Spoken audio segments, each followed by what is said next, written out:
qual que foi o seu primeiro grande desafio na sua vida? Meu primeiro grande desafio, nossa, já Isso, tive da vários. sua vida, alguma perda? Ah, sim, sim. Olha, se eu pudesse falar, assim, acho que tem vários níveis de É, esse que eu desafios, tô né, falando nesse sentido. um marco na minha vida Isso. muito grande foi quando a minha avó paterna faleceu. Ah, vou chorar, toda vez que eu falo eu choro. Ai, meu Deus.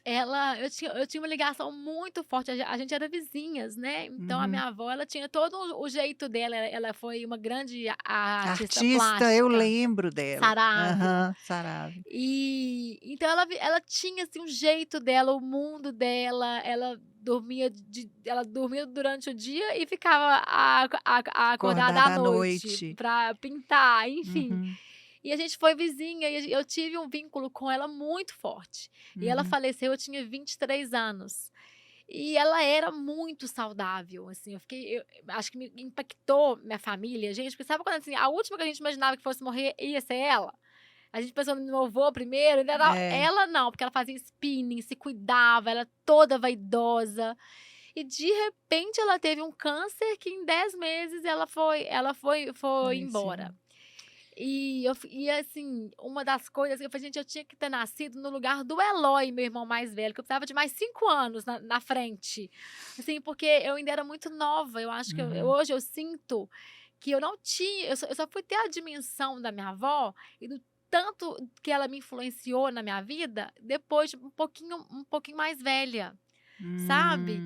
É. E quando ela morreu, eu fiquei arrasada, assim, mas eu tive a oportunidade, como a gente era vizinha, até que nessa época eu não era vizinha mais não, mas eu ainda era solteira, né. Então eu acompanhei muito ela nessa fase final. Então todo dia eu ia visitar ela, a gente conversava, até o finalzinho, assim. Foi muito impactante, assim, esse momento, né. E Ela, antes de morrer, a última vez que eu vi ela, a minha avó, ela me nininava cantando Edelweiss, quando eu era hum, pequenininha. Então antes de eu falar, eu ouvia Edelweiss, eu já já lembrava. falava: "Vovó". Vovó. E aí, nos momentos de doença dela, quando ela delirava, a forma de eu chamar ela era cantando o Edelweiss. Ela voltava: "Olha, Natinha, essa é a nossa música, né". E Olha. aí, na última vez que eu visitei ela no CTI antes dela falecer, eu consegui subir um pouquinho mais cedo, não tinha ninguém. Aí eu falei um monte de coisa com ela, falei, e ela já estava com o olho fechado há vários dias. De repente eu cantei Edelweiss, ela abriu o olho, depois de vários dias de olho fechado, caíram 2 lágrimas, você acredita?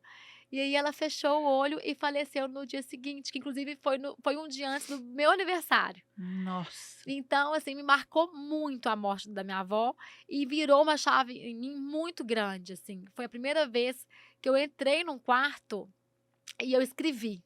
Escrevi, escrevi, chorei, chorei, chorei.